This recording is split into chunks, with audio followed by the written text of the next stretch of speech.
Labaran dare kenan. A yau dinnan za ku ji wani babban al'amari da yake matuƙar yawo a faɗin jihar Kano.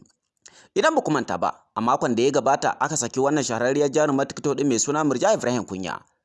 Idan ba ku manta ba, an kafa mata wasu dokoki wanda dokokin sun kai guda 4 zuwa 5, wanda kuma an tabbatar da cewa ko mu ce kotu ta tabbatar da cewa da zarar ta karya guda ɗaya daga ciki to tabbas za ta ƙara bakonta gidan maza mafi kusa. Sai dai faruwar wannan al'amari ke da wuya. Murja Ibrahim Kunya daga fitarta take ta takali wannan babbar jarumar Kannywood din mai suna Aisha Humaira. Duk da dai cewa akwai wata kwatacciya wanda tana matukar gudana tsakanin su.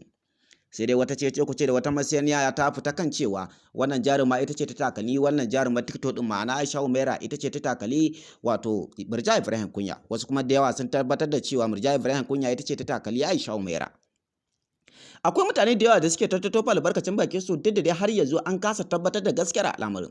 Inda kotu tana yi wa Murja Ibrahim Kunya kiran gaggawa tare da ita kanta tare da wannan babbar jarumar Kannywood din wato mai suna Aisha Humaira.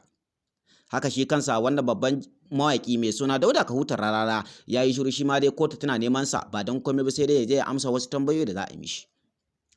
Kotu ta buƙace su ne a sirrance inda take neman su iya su biyu kacal.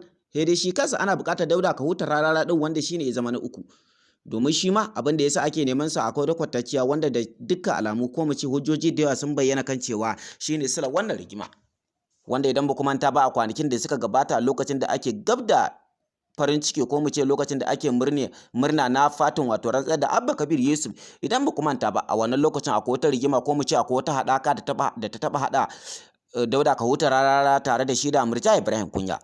Inda wannan abin ya haifar da ɗa mara ido, ma'ana an yi cece-kuce masoyan Murja Ibrahim Kunya da masoyan Dauda Kahuta Rarara an ɗauki ma'ana iya bi ba ta kashi inda aka yi cece-kuce kuma aka yi zage-zage ta wani gefen ma har da ma wato fasa kwalaba, inda ta wani gefen ma masaniyar ta fita ga cewa sai da aka yi doki in doka a wannan tafiyar.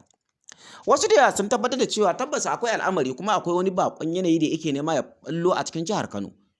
Inda Murja Ibrahim Kunya a yanzu tana cikin tsaka mai wuya domin ta karya doka ta farko wacce kotu ta faɗa a kanta, inda ba a tunanin cewa idan Murja Ibrahim Kunya ta koma gidan mazan nan za ta fito nan kusa. Domin dama an ce mata babu rigima babu shiga abin da babu ruwanta, sai gashi daga fitowa ta kwananta 3 kacal da fitowa amma ta ƙara komawa gidan jiya, ma'ana ta ƙara yin wani abu. Sannan akwai wata cece kuce da wata masaniya da take fita kan cewa akwai wani bidiyo da Murja Ibrahim Kunya ta saka wanda kotu ta kafa zazzafan doka kan cewa kan Murja Ibrahim Kunya ta ƙara wallafa wani bidiyo a kowane shafi na sada zumunta. Sai gashi wani bidiyo yana yawo kan cewa Murja Ibrahim Kunya tana ta ɗauki ba daɗi game da waɗanda suka janyo mata wannan jangwangwama. Ku dai ci gaba da bibiyan mu a cikin wannan tasha ta mai ɗimbin albarka. Ku yi subscribing kana ku danna ƙararrawa domin jin yadda za ta kasance a wannan rigima.